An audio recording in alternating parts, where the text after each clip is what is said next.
Hi there, my name is Taro Iwamoto. I am a Feldenkrais practitioner and movement coach. In today's video, I'm going to show you and teach you step by step on how to master Turkish Get-up. And I'm going to break it down into the 4 steps in 4 different videos. And in today's video, I'm going to teach you step 1. And Turkish Get-up is a very effective and a very functional exercise that consists of a few transitional movements. So it is a sequence of the movements, and so you really train in the movements, and then as a result of training those movement patterns, then you're going to improve core strength, core stabilization, and the hip strength stabilization and shoulder stabilization.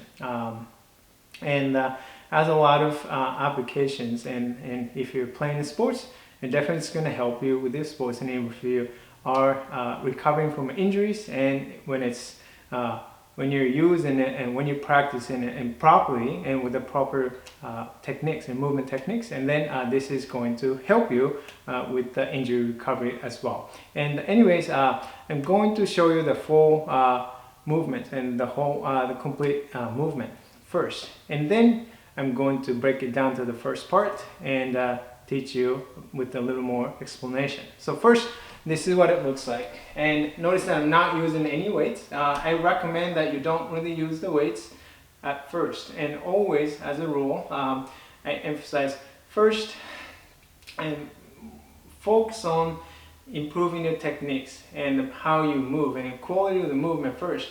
And once you can do it, then start adding the weights. Otherwise, you start using the weights, and then with very inefficient movement patterns, and then you're not really going to gain all that much. So I recommend you starting out with the no weights first.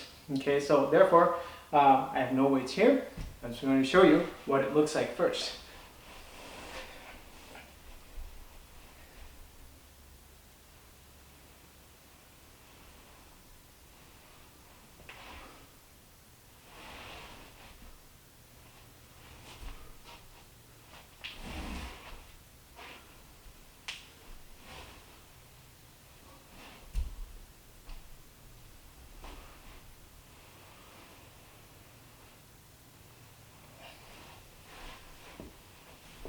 Okay, so that's what the Turkish Get-up and looks like. That's the full sequence of the movements.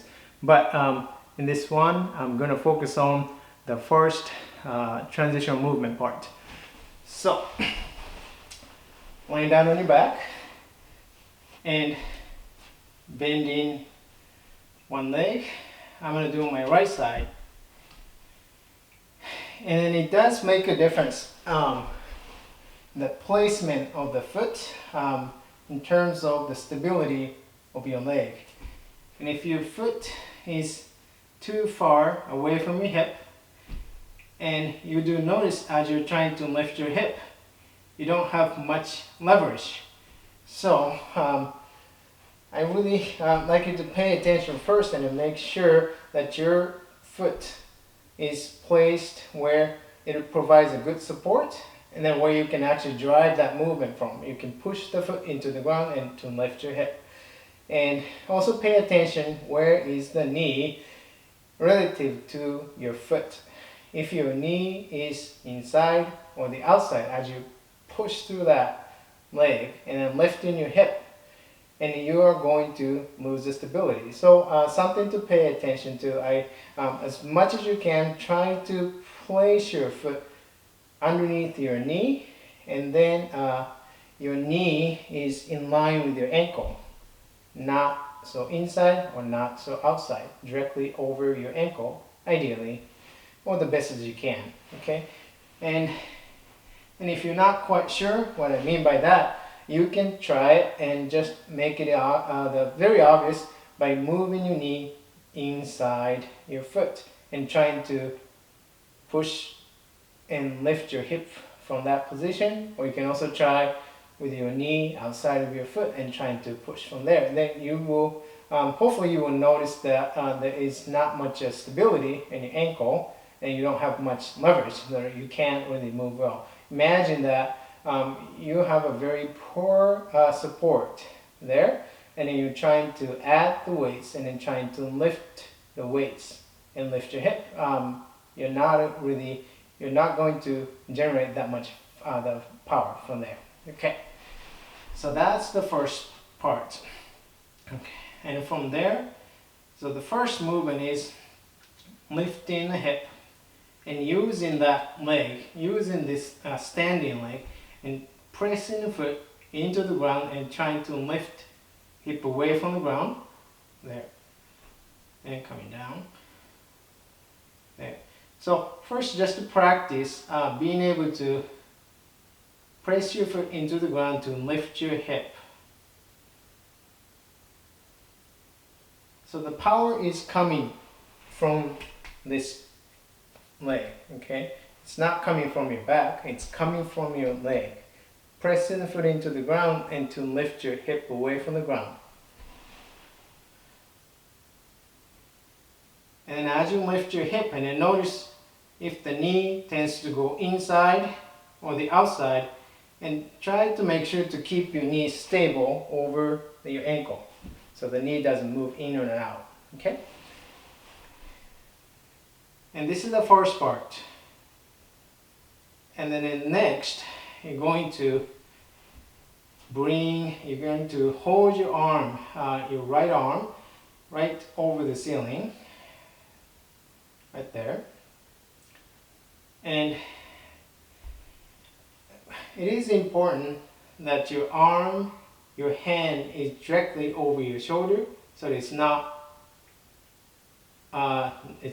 over, or it's not under, it's not to the left or to the right, directly over the shoulder.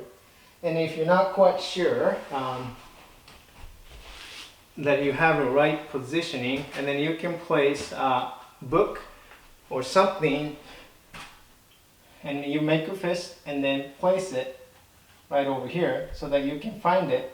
If it is over here, you can see that it's starting to fall. Okay?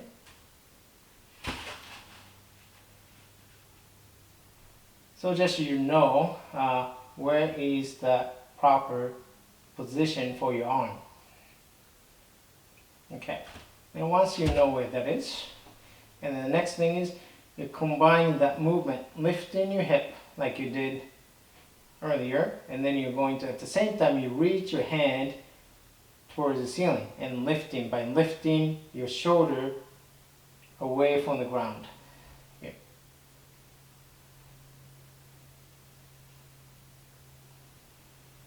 And notice my shoulder, my hip, they lift together and then coming back. Turn it this way.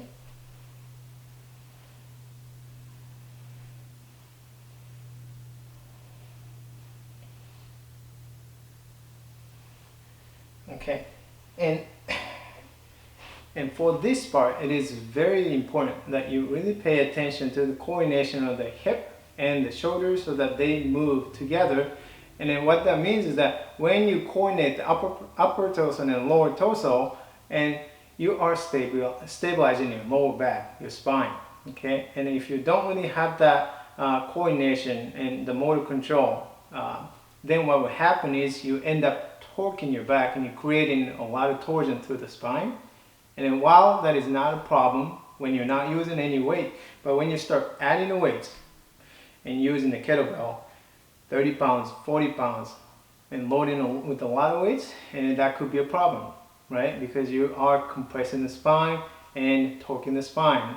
And when you don't have that coordination, and your back, your spine is not going to appreciate that. So really, and this is what I mean by practicing and improving the quality of the movement and without using the weights, so that you can safely progress and then you can add the weights later. All right? So I'm going to practice a few more times. Going over here and coming back. So the whole spine and the whole my torso are turning to the left side together and coming back.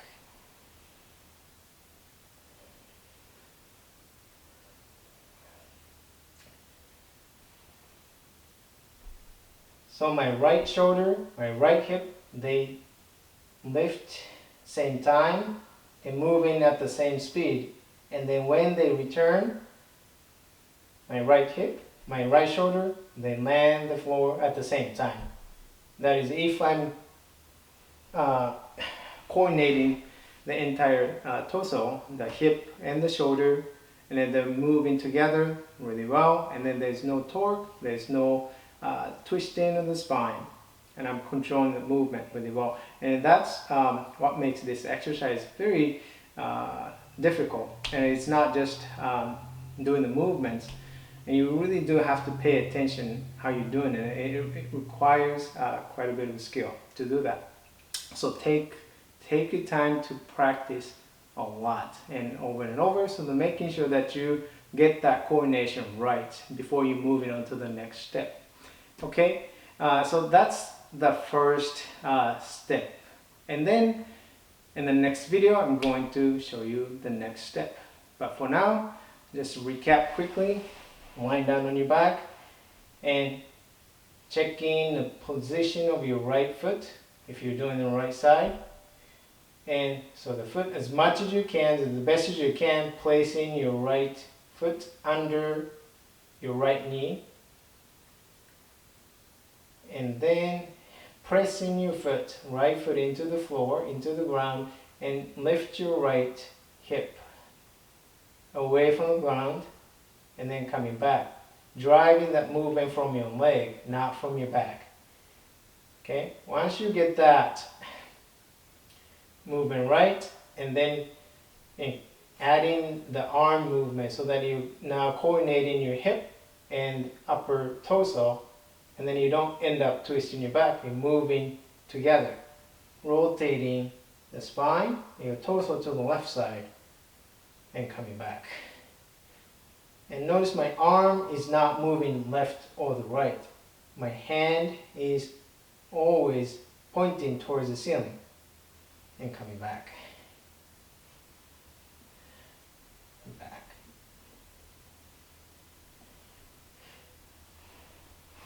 And I think it would be helpful to use a book or something and just to hold it and place it right on top of your fist while you're doing that movement. And that way you really know that you are controlling and stabilizing your shoulder and then maintaining that position. Your arm, your hand stays directly over the shoulder as you're moving your torso, moving your hip.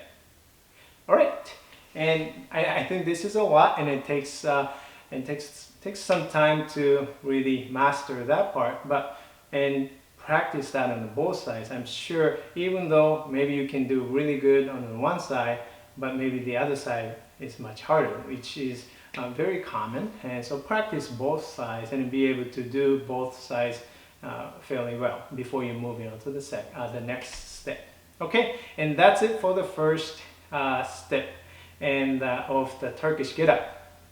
So, well, thanks for watching, and if you like the video, and please don't forget to like the video, and then if you're new to the channel and my channel, and please subscribe to my channel. So thanks for watching, and I'll see you in the next video.